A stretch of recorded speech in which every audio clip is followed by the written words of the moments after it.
political leader and president. This man had underperformed. But who is measuring that? That's supposed to be you guys in the House of Representatives. And I listened to him say, oh, if you cannot perform, we'll let you go. If you are part of the leakage in the government, we'll let you go. Mr. Weir is underperforming his Akara's grade. You want to get one good proof? Look at the U.S. rate. How hard it is in our country. And he cannot do nothing with a team to bring that rate down. Under the president administration, the U.S. rate has hit the highest in the history of Liberia. He has the worst record now so far because the president has become tone deaf. Since January 2018,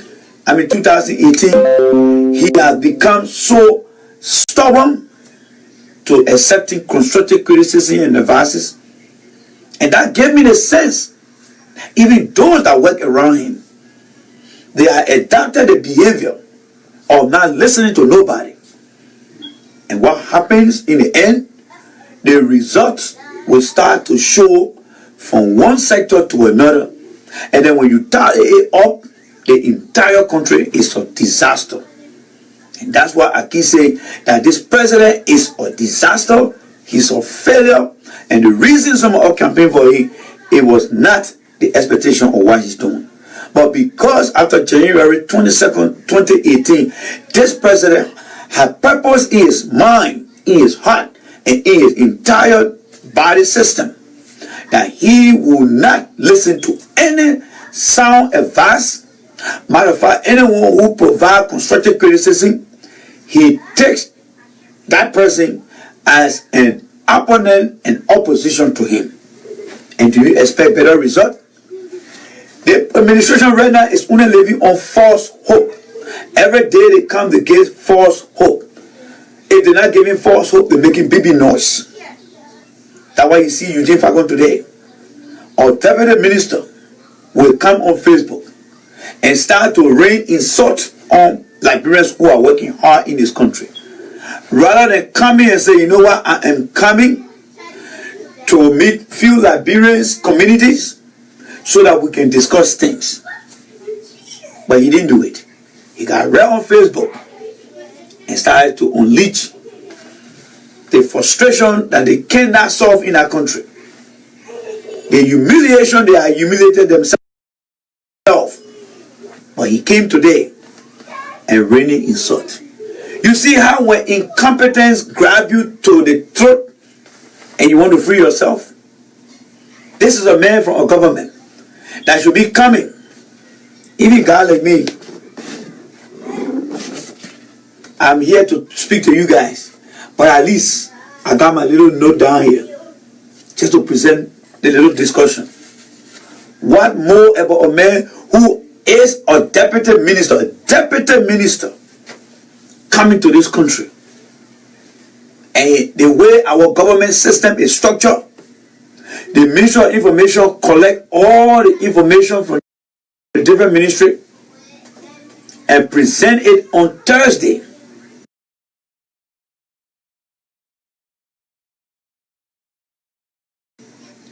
To the people of Liberia, now to the world, based on the internet we have. But this man came, none of those things, with any information, but he came to attack people. You know, when people are limited in knowledge, when people are not inclined, that's what really happened. What do you expect from Eugene Fagon, a man who got 4 associate degrees?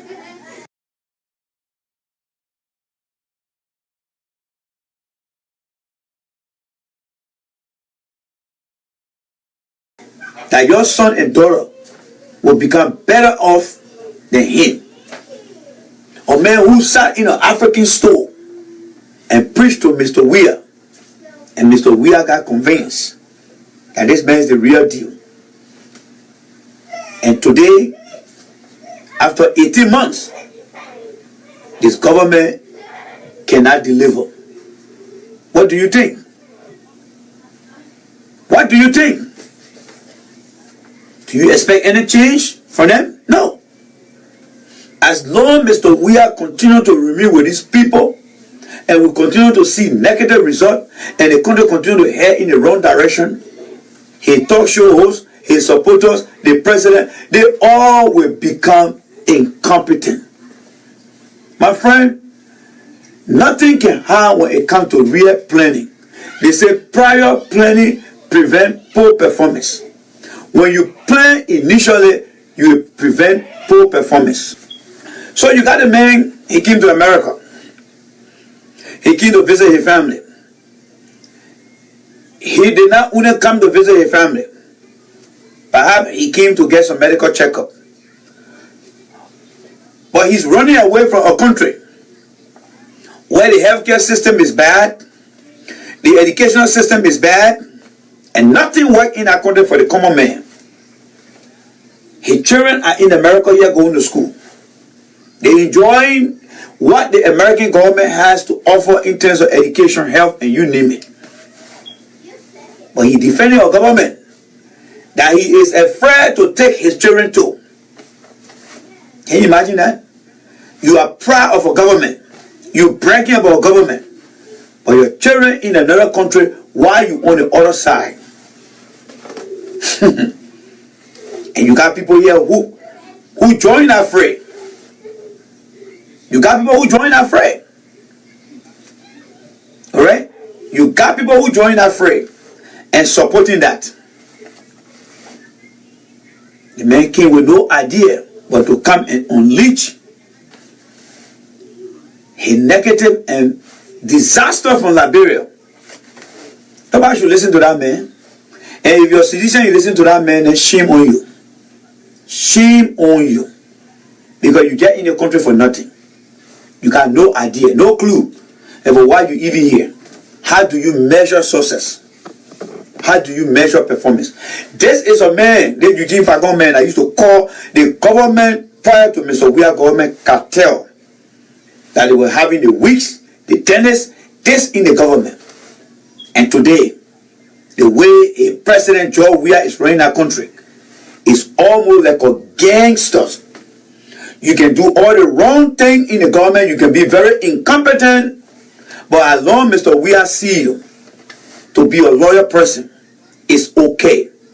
That is why I am saying that Mr. Weah has lesson. And you can get your driver lesson. Mr. Weah has issued lesson to citizens to be loyal to him by insulting anyone who speaks the truth. That's how dangerous that country is becoming now. This president called Weah is dividing that country so dangerously that time to come, brother will be against brother if they are not on the same political opinion. Sister will be against sister if they are not on the same opinion or one party. Because the president sat there and see citizens insulting people's moms, insulting people's parents. And now one day, he will come out as president and say, fellow Liberians, we need to be very civil in what we say and how we approach each other. He liking it. He like it a lot. And he enjoying it. That's why it is. He doesn't care. So, this government, they have failed the Liberian people for the time they've been in office. If you say you're going to blame opposition for document leak, then every one of you guys from the Weah administration might have well resigned as well. How do you prevent document from leaking? Many of you guys who work in different places in America, when you take training, who provided training? How the training comes to you? And what do you do to prevent document from leaking? The document must be controlled. And it is called that document control. And every leadership should have password protection against that document, or get a safe lock with a combination key to lock those documents out. If you don't have the technology by way of electronic means, that's what you do. People own their documents, they control that document, and they protect that document. That is the administrative part of document control. But the thing I'm saying, it will take the next 50 years for we and people to understand that. They ain't got no clue about that. No. They ain't got no clue. Because none of them, as far as I'm concerned, has ever worked in no kind of administrative area to understand what document control system. They don't have no idea on it. But because of you guys, and for the little time I'm spending here, I just want to pass down this information. Few of you guys may know it, or every one of you guys may know it. But the weird people don't have no clue about document control. Now let's go to the next part. Because we're looking at document management system, right? Every individual who owns major documents should have password protected and should be the owner of that document. Right now, at my place of work, there are certain documents that I own. If somebody attempts to open it, it will not be open unless I open it, and it will show that my password were used to open that. That's document control. I can go in there and make changes. When you print, they can get the print and know who all print and how many page or document you printed. Every day they will tell you. It's not rocket science to do. But this guy and the guy called Mr. Weir, all he does is buy Gordon dry gin, the 90% proof, and drink from daybreak to sunset. From Sunday to Sunday. That's what they do. And womanize. That's all they do. That's the thing they got 100% in. Drink Gordon gin from Sunday to Saturday, and then womanize from the same Sunday to Saturday. And then when things come to reality, when they look around and they don't have no solution, then they start going to opposition and start blaming them. Security is another component of document control. You may have a document system. How do you control these things from leaking? There are places in all businesses and government institutions you go, even where you work, what they say, you got security part down. No cell phone allowed. Do you guys remember during the election campaign where somebody went and recorded the president when they were looking at the election count? What happened to the security breach that time? That was the weakness there of the then Kennedy Weir. There are places that cell phones should not be allowed to enter. Because nowadays, cell phones are so sophisticated that you can even scan a document, you can do a camera picture taking, and you within a split second, you can pick up the document. So no cell phone allowed in certain area. No camera allowed in certain area. And there's something called shredding papers, where you shred paper, put it in a recycle, and shred them. And there should be no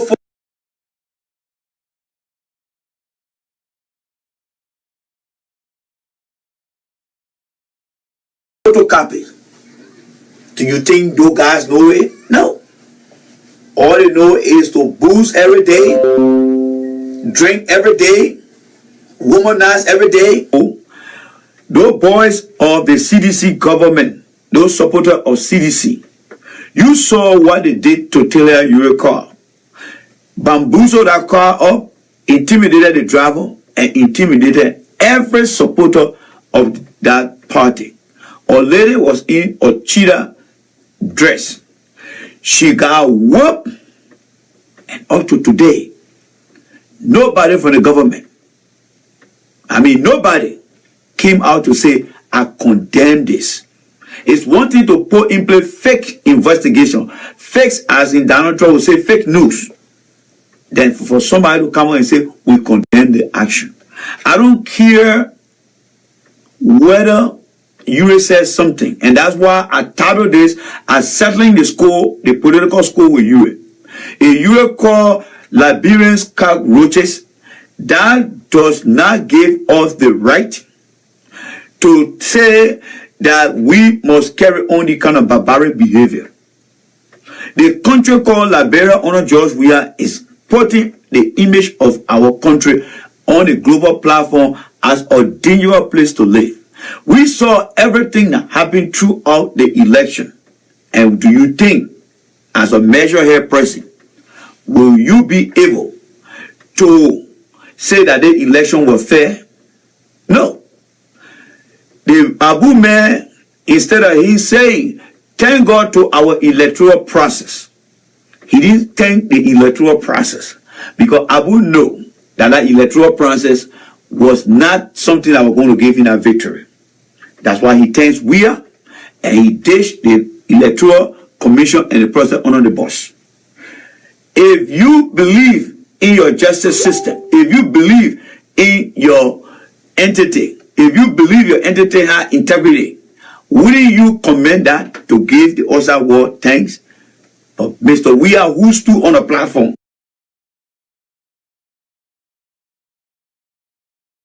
and said, I will make sure that no UA win election alone as president, and Abu can come out and say, thank you to Weah. That means the school has been settled. That means the school has been settled. So that brings me to this point. What type of country are we going now? Let's look at the Abu man for the second phase of the discussion. This is a man who was allegedly accused of embezzling some X money. He came out and said it from his mouth that yes, I committed the crime, I'm guilty.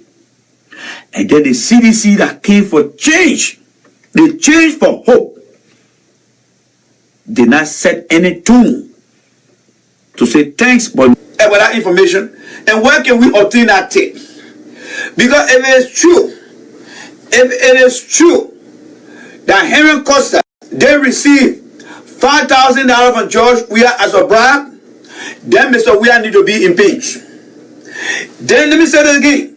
If it is true that Henry Costa can prove that George Weah bribed him with $5,000, and many of you guys out there know very well that it is true that Mr. Weah bribed Henry Costa with $5,000, then the Liberian people need to begin to call on their lawmakers to begin the impeachment process of Mr. Weah. And here is the fight. In my hand here is the Constitution. In my hand here is the Constitution. And Article 62 of the Constitution. Article 62 of the 1986 Constitution. It says, and I read, the president and the vice president may be removed from office by impeachment for treason, bribery, and other felonies, violation of the Constitution, or gross misconduct. So I will forget about the other indication.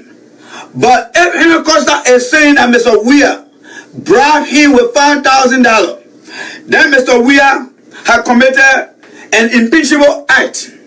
So therefore he should be impeached.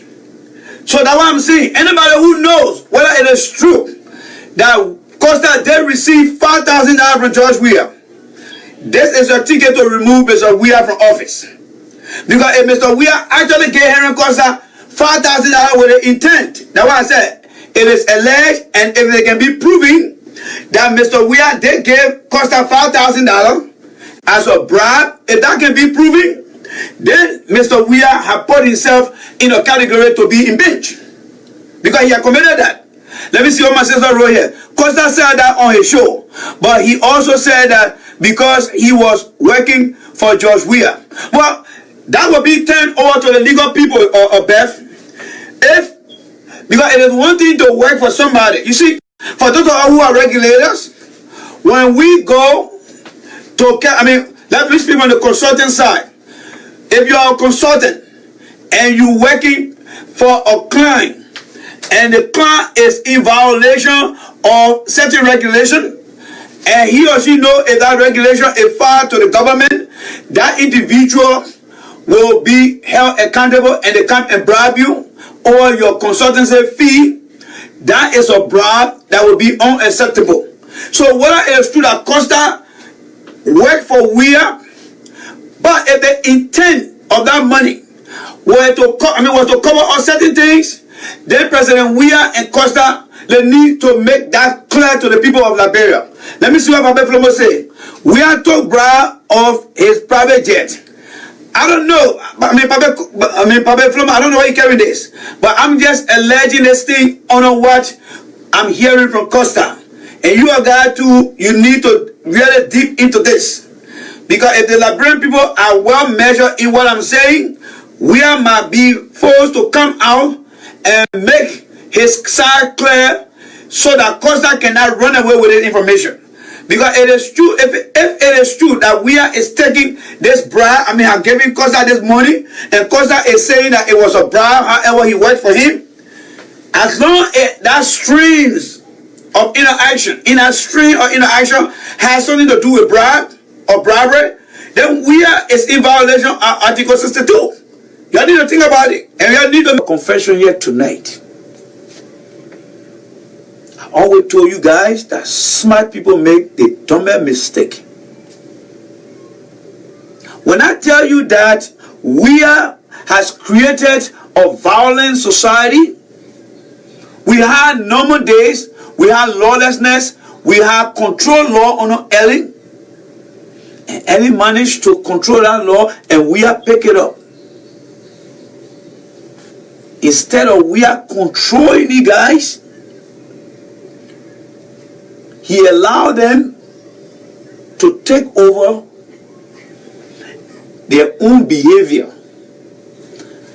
Do you guys remember A.B. Clement when he came up with that geographic system where when you in Pinville, you only ride your pen in Pinville and come to the road and go back, right? That's what we call control geographic. And it was working. Because at that time, people's cell phones were being jacked. Women's purses were being snatched. Because Clement was limited in implementing the entire reintegration of the war, post-war young generation that participated in the war. So with the limited resources he had at that time was to only restrict people from interacting with each other.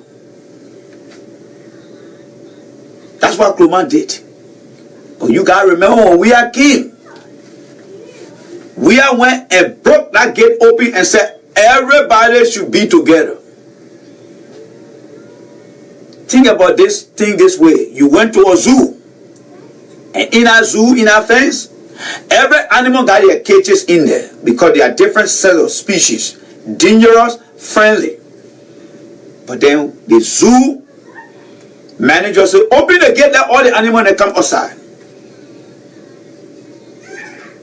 Not that the people are animals, I'm just giving the best and easy example for you to understand. And then what happened? Everybody started coming outside. But did he have a plan? No. He never had a plan. And what started happening? The high rate of crime.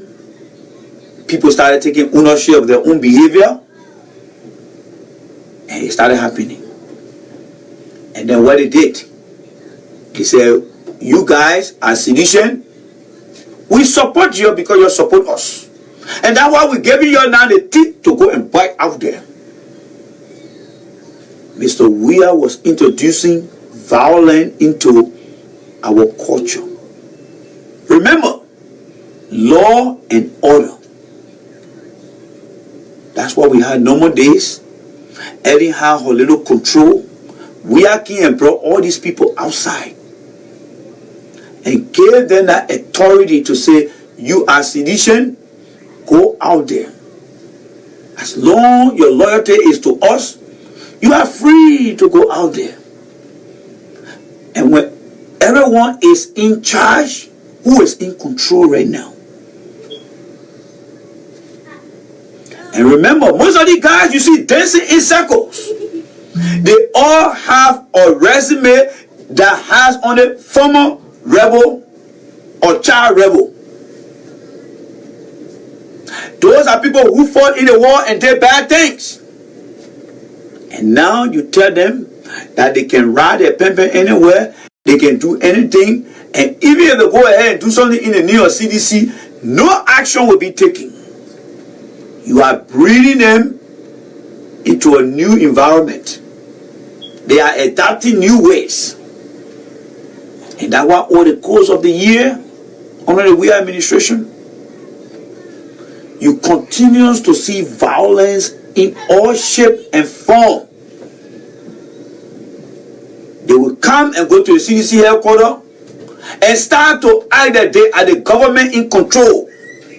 Reading statements such as the minister's daughter should not be XYZ.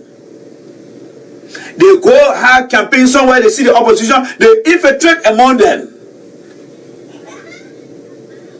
Let me plug this thing here quick.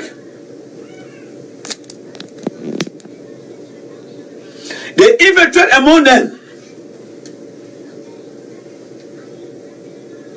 The latest one was jumping on Taylor Ure. And when you go to the Bolivia City Hall, you see all of them lined up with Jefferson Koji. And even up to today, Jefferson Koji say his birthday and he clean the street. Or city mayor of your city that you live in. Tell me, which city you live in America that your city mayor will be cleaning the street and you will see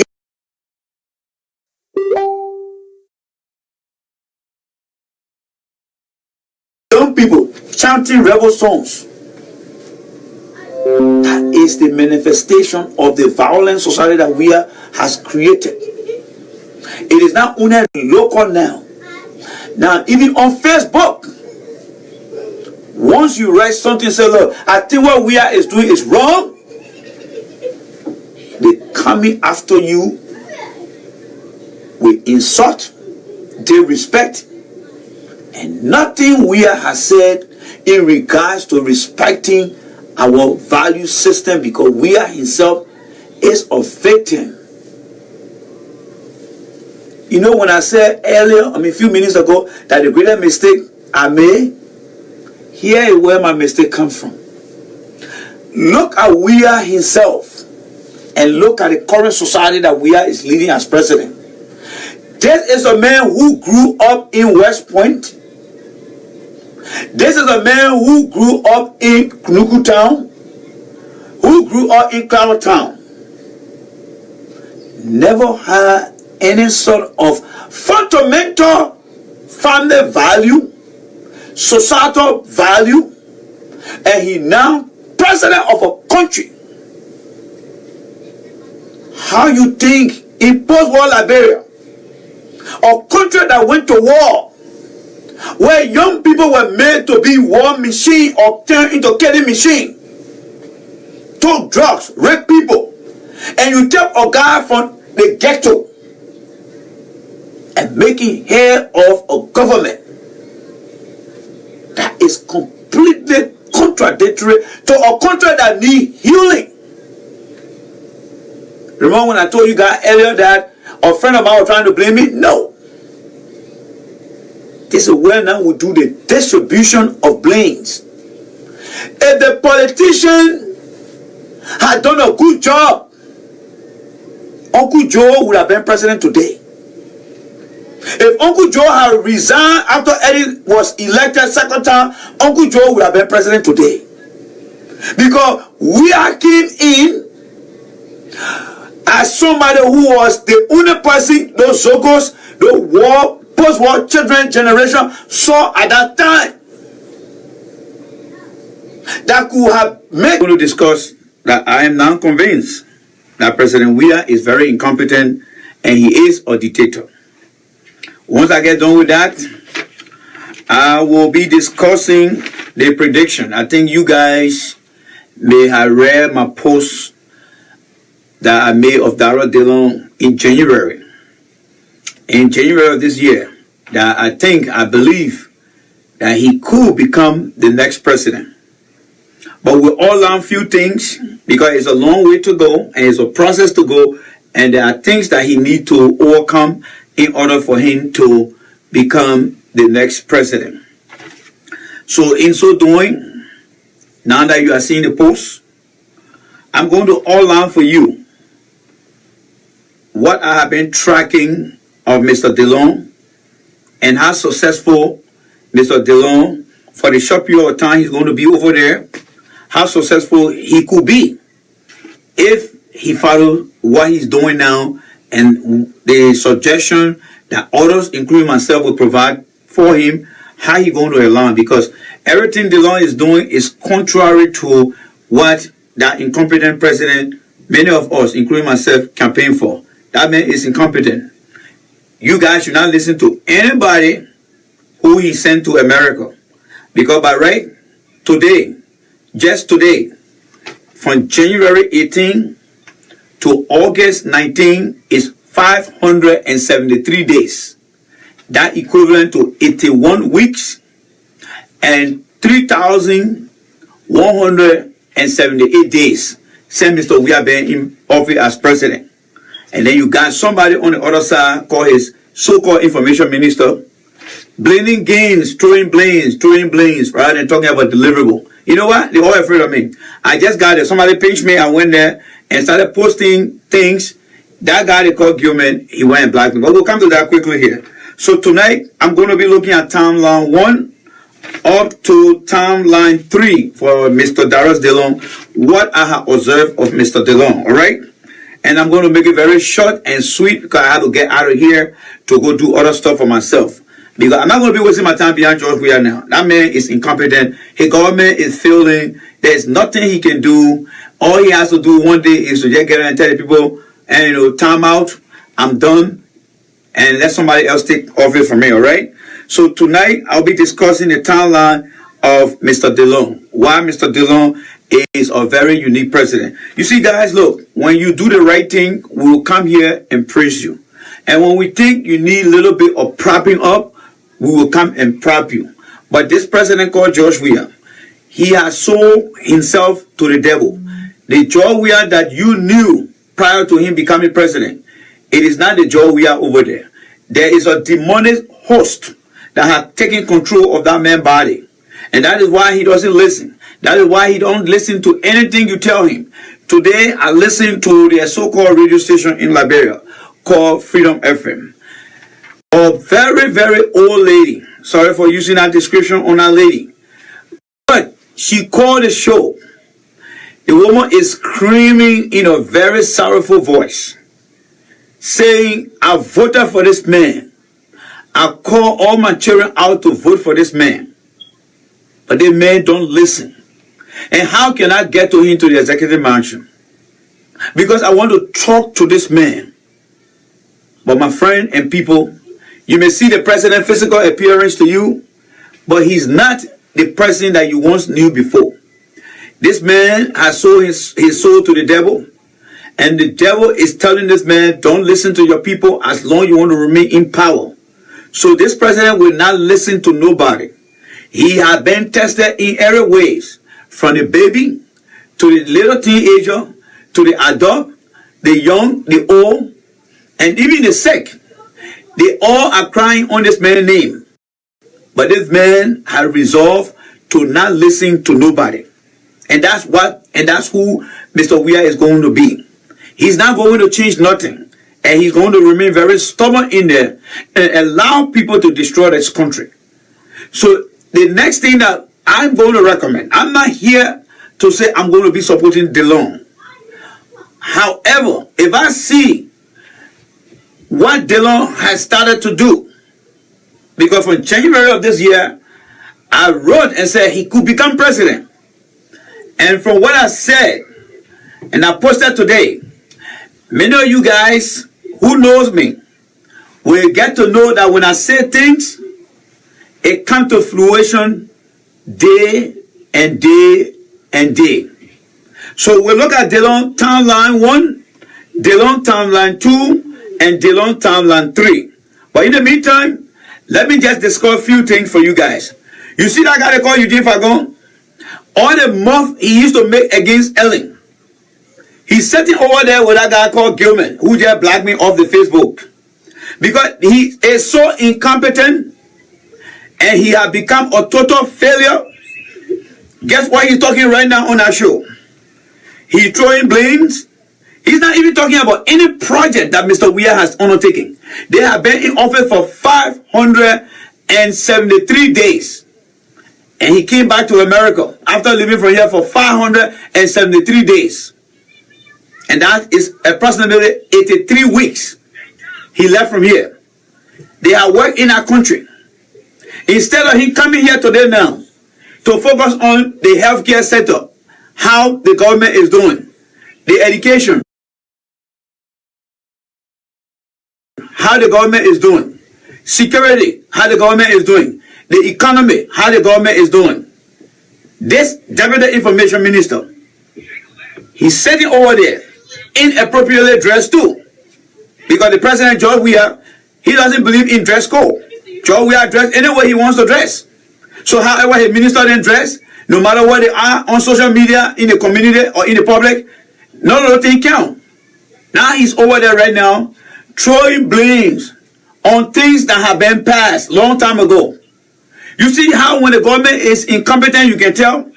573 days ago, this man became president. There is nothing that Eugene Fagon is saying over there that you need to listen to. He's rather complaining more than the opposition. But he's a man who represents the government. That's how incompetent they are. And then when you go on the show and start to express yourself, they start to black you. So if you just want to entertain yourself, well, go listen to them. But they're going to ruin the future of that country. This president has been given more time by me, providing advices, constructive criticism, but he has remained resolved to blacking off. He has become tone deaf to listen to anything. Even his own children talking to him about the leadership, he's not going to listen because this president has been consumed by the devil. And because he's incompetent, he's going to rely on the evil things, thinking that they're going to get him out of the nonsense that he's in. So, fellow Liberians, he's not only doing that based on his incompetence now. What the president is doing now, he has organized people to go on Facebook